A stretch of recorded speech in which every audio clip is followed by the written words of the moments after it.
Hello guys and welcome to the Sicilian Paramour. Today we shall be gossiping about the French defense, more specifically about the attacking lines in the French defense. So let's go. So after e4, e6 signifies the French defense. Basically e6 is a move so that black can follow it up with d5 next to have some presence in the center. So after d4, d5, the pawn finally attacks our pawn at the e4. Now there are many variations here. There is the advanced variation with e5. There's the classical knight c3. Then there is there's the Tarrasch variation here, and you see some funky lines as well. But we shall be looking at only two major responses. Let's get on with the advanced variation. Okay, now in the advanced variation, as the name suggests, white advances its pawn to e5 and controls some key squares, which is f6 and d6, but more specifically f6. It stops the knight coming to the square. Now black's reply is almost universally c5. It attacks the base of the pawn chain. So white defends with c3, knight c6, attacking the pawn chain's base again, knight f3, protecting it, and now queen b6. Now there are many moves over here. Basically black is just increasing its pressure on the pawn d4, and white can reply in many ways. The main line is like a3, c4. There are other lines like bishop e2, bishop d3. So we look at the last one. We look at bishop d3. Now, this move, I'm not really sure who popularized this, but I've seen it in a lot of Nimzowitsch scripts. So after c takes d4, c takes d4, basically, if you see, well, black is attacking the pawn twice and white is only defending it once. So you might think it is possible to take, but of course, this is a common trap. After bishop b5, the queen is dead. So you cannot do that. So after c takes d4, c takes d4, the move is bishop d7, just to stop any bishop b5 business. Alright, so after castles, now black can finally take the pawn. And after white takes, the queen is attacking this pawn again, and knight c3. For those who have not recognized it yet, this is actually the Milner-Barry gambit, or the Milner-Barry attack, whichever way you want to call it. Basically, white wants to sacrifice two pawns for initiative and lead in development and open lines and all that good stuff. Now, the modern interpretation is that black actually plays a6 to reduce quite a lot of attacking potential. However, queen takes e5 is a pretty critical line here. And now the main line runs after rook e1. Basically, we are pinning the e6 pawn to the king, and also attacking the queen as well. So silly moves like queen f6 will be punished with knight takes d5. When we have regained one of the pawns, have a huge lead in development, at the same time black is just continually losing tempos here. Alright, so the main move after rook e1 is queen d6. And yeah, just let me point this out that this is not supposed to be exhaustive or comprehensive in any sense. This is just me talking to you guys, just as a friend, and telling you what I think about the French defense and things like that. All of these things, you guys know it. You have many resources, and you can check all these lines out yourself. I'm just giving you a small brief demo. So after queen d6, knight b5 is the main line, and queen b8, and things continue from here. Also, there's this line with queen b6. Anyways, and now queen f3. Basically, white wants to play bishop f4 and use that to put in knight d6. So, no, knight d6 and at the same time knight c7. Alright, so the black can just stop all of this with bishop d6, just putting a battery down to the h2 pawn. And knight takes d6 is the main response here. And after queen takes d6, there are a few lines. However, you guys can check that out yourself. And I'll just show you a small, beautiful win by Tal in 1950 something. I'm not really sure, maybe 58 or something like that. Alright, So it was queen takes d5. The pawn, of course, cannot take because of the pin. So black went forward with this pawn capture, king h1, bishop c6, gaining a tempo on the queen, and now queen g5. Brilliant move. It's attacking the g7 pawn. However, black can actually play knight f6 here. The thing is that if you take the pawn after rook g8, wherever you move the queen or take the knight, this is actually mate. So you gotta be careful about things like this. However, Tal did not fall for things like that. He played f4. Now f4 just interferes between the communication of the queen and the bishop. So basically the bishop will be lost on the next move, but that's not all. h6 was played to gain a tempo on the queen. Now the queen takes, rook g8. Now queen takes knight is a plausible move here. There's no doubt about that. However, Tao played the brilliant rook takes e6 check. This is fantastic. And after bishop check and knight, queen takes, black to win the top. Because basically he's losing everything here. King c8, queen takes, and I believe it's mate in 6 after king d8, I believe, something like that. So this is not the way you want to go down in this line. So this was the Milner-Barry attack in the advanced variation of the French. So let's go to the other one. After d5, white can play the classical knight c3. Now this is the move that I play personally, and I have a lot of fun playing this. Now there are three major replies here. One of them is the Winova, which is very popular, the classical knight f6, and this, the Rubinstein variation with d takes e5. Now this is a very solid variation, and I'm not going to be covering this. There are not a lot of gambit lines in this, and much of it revolves around just understanding and the position of your pieces. However, we can look at the other lines, of course. Knight f6, for example. Now, I personally play e5 and enter the Steinitz system. However, I have dabbled with bishop g5 many times. Now, there are many replies here. Let's look at one. This is a classical variation. And after e5, white has a choice. Now, there are many moves here, but I play h4, sorry. This is Dalia Kinshtat's attack. And as I've pointed out by the arrows, black still has so many ways to reply. You can play c5, you can play a6, you can castle, you can just take the gambit. One short mention is that the move c5 is actually slightly double-edged here, because let me just show you. So after c5, after the exchange of bishops, usually there are many lines in which white goes knight b5 and then to d6, because there is no dark squared bishop to oppose that knight.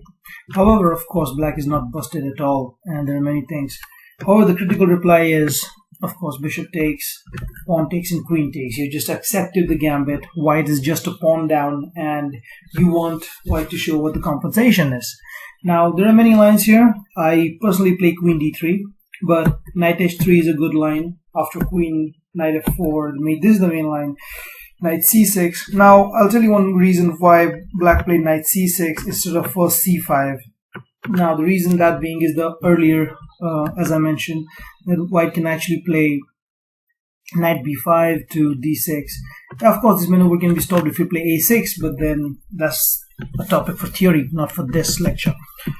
So after knight c6, queen g4, attacking the g7 pawn, g6, castle queenside. It's a game, okay? I mean, white has a trump card that is the open h-file, and it of course has a safer king, while black's king is stuck in the center. It still needs some moves to get it out and castle into, not like that.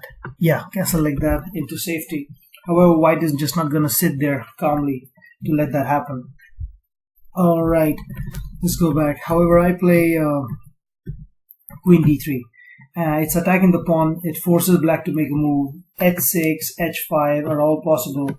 But I've seen g6 being played the most number of times. And after knight f3, queen e3. This was actually the whole point of this maneuver. Basically, after the move g6, all of these dark squares have been weak in the black camp, and white just brings the queen in to exploit all of these. Alright, so after knight c6, castle, knight b6, nothing is forced, of course. Rook h6, just fixing the pawn so that h5 cannot be played. Bishop d7, trying to castle, queen here, takes, and now the king still cannot castle because of knight takes f7. So after king e7, knight takes f7. And it's anyone's game here. Of course, white has compensation for the pawn, and black is also pretty solid. Slightly cramped, but solid.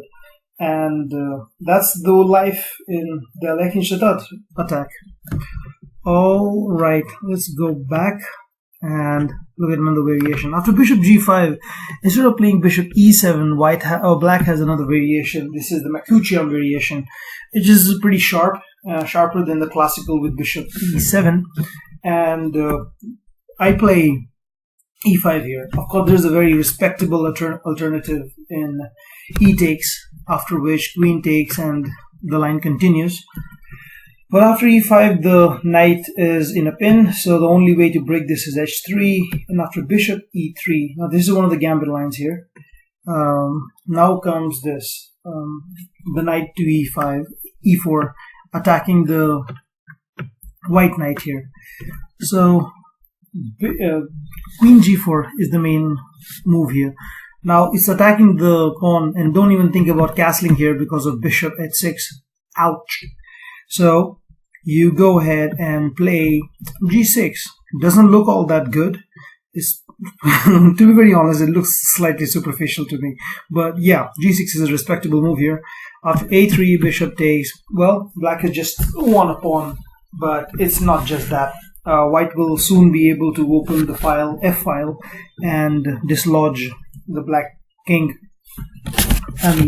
Dislodge the black position, not the king. So bishop d3. In some lines there are sacrificial ideas on g6, not exactly this one.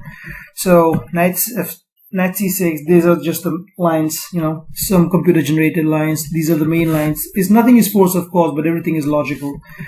After h5, g5, knight h3. Of course, f4 can be played directly in this position, but knight h3, d7, f4. And this good move, bishop f2. You can of course take with the queen. However, bishop f2 preserves this option of going here and exerting. No, the bishop doesn't work like that. This influence right here. So after queen f8, queen takes, castle, bishop h4, and now castle. And we are exerting pressure. In fact, there's no way to save actually this pawn properly. And a lot of moves can be tried. Things like this, and yeah, but nothing is really good. One funny try can be f5, after which the position just goes downhill after these moves, and it may seem that black is okay here, but after this, white is actually having a good advantage here. Alright, so not this. Alright, so we have cleared this classical variation. I'm really sorry for saying that, although I played the Steinitz in this variation, I still went and showed you all the variations with bishop g5. But yeah, bishop g5 is more fun than the Steinitz. Alright, so now we come to the last. This is the winner, and this is the most popular reply if you play online, over the board, tournaments, whatever. So this I've seen being played against me the most number of times. And I trust the main lines when I play the winner. There are so many side lines, but main lines are really good. It gives you a deeper understanding of the situation. After c5, there are so many moves here. There's some weird gambits with knight g2, e2, queen g4 is good. I think queen g4 was even recommended by some author in an opening SOS. In some book, I'm not really sure, but yeah, queen g4 was recommended by someone, I know that. And then there is this system, bishop d2. I believe this is the Bogoliubov system, I've played this many times, in fact, and just because I got bored of the a3. But yeah, my main reply has always been a3 is the standard line here. Now the main line runs bishop takes, queen, pawn takes, knight e7, queen g4, attacking the pawn. Now there are of course many moves. You can castle or queen, but for this I suggest you study the main lines. And this is actually the poison pawn variation, in which black gives up 2 pawns, so as he has a lot of initiative. Not exactly 2, because he's gonna get back the one on d4. It goes something like this. It's a weird line, completely, logical, general considerations do not matter here. You need to know a lot of theory. Queen takes h7, c takes. Now black is just threatening to come down, win the rook, and knight e2. However, I should mention that in this position, apart from knight e2, there's this crazy move, king d1. I think Max Erve suggested this, the 5th world champion. It's not that hot a move, and I always consider knight e2 to be quite satisfactory. And the main line runs something like knight bc6, f4, protecting the pawn, d takes. Now the queen comes back because it had no business on h7. And after bishop d7, you can take with the queen, with the knight. I take with the knight, trying to jump here, so black can stop that. Putting the rook here so that we can, attack down the b file. Now the main line, there are 2 main lines here, so this is knight a5 and f5. And it's crazy. I'll just show you one line if you are interested. So after f5, the main move actually is g4, sacrificing this pawn. So after takes and this, it's a crazy position. Now if you think that in the main line anybody goes anywhere, you're wrong, because black actually sacrifices a knight here in the main line. So it's going back, say here or something like that, that just leads to problems after this. So you see a lot of tactics here, so you have to watch out. And rook b1 and a lot of things. Yeah, just one more thing. You cannot castle in this position. That's just a fun fact, since we're gossiping about the French. Because of queen takes a6, and yeah, we just won the pawn. If you try taking back, there's bishop takes. The rook controls everything, so the only way to block the check is, yes, queen. You have to give that up. King e7, bishop a6, and even if you take this pawn, it's not actually for free, because after bishop b7, c8, and knight a4, you're having a lot of problems. For example, knight b6 in this exact moment is mate.